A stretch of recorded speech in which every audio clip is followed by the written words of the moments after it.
నాకు తెలుసు నీ కుటుంబంలో సమాధానం లేదు, ఎవరు నిన్ను అర్థం చేసుకోవడం లేదు అని బాధపడుతున్నావు. ఎన్నోసార్లు నా జీవితం ఎందుకు ఇలా ఉంది అన్నావు. కానీ నేను ఒక మాట చెప్పాలనుకుంటున్నాను. అందరూ నిన్ను విడిచిపెట్టినా నేను నీకు తోడుగా ఉన్నాను.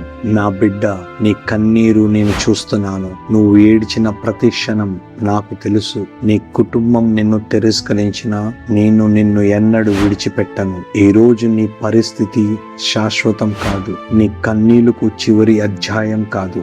నువ్వు ఇప్పుడు విరిగిపోయినట్టుగా కనిపిస్తున్నావు, కానీ నేను నిన్ను మళ్ళీ నిలబెడతాను. ప్రతి ఆలస్యం వెనుక నా సమయం ఉంది. ప్రతి బాధ వెనుక ఒక ఉద్దేశం ఉంది. ప్రతి పరీక్ష వెనుక ఒక గొప్ప సాక్ష్యం ఉంది. నువ్వు ఇప్పుడు అర్థం చేసుకోలేకపోవచ్చు, కానీ కొంతకాలం తర్వాత వెనక తిరిగి చూసి దేవుడా నువ్వు చేసినదంతా మంచికే చేశావు అని చెబుతావు. కాబట్టి ఇంకా కొంచెం ఓపిక కలిగి ఉండు. ప్రార్థన ఆపకు, విశ్వాసాన్ని వదిలిపెట్టకు. కనిపెట్టు వారిని నేను నూతన బలం ఇస్తాను. నమ్ము, నీ ఇంట్లో సమాధానం వస్తుంది. నమ్ము, నీ కుటుంబంలో మార్పు వస్తుంది. నమ్ము, నీ కన్నీళ్లు ఆనందంగా మారే రోజు వస్తుంది. ఎందుకంటే దేవుణ్ణి ప్రేమించు వారికి, అనగా ఆయన సంకల్పం చొప్పున పిలువబడిన వారికి మేలు కలుగుటకై సమస్తము సమకూడి జరుగుచున్నవని ఎరుగుదుము. ఈ వీడియో మీ హృదయానికి తాకుతే గనక తప్పక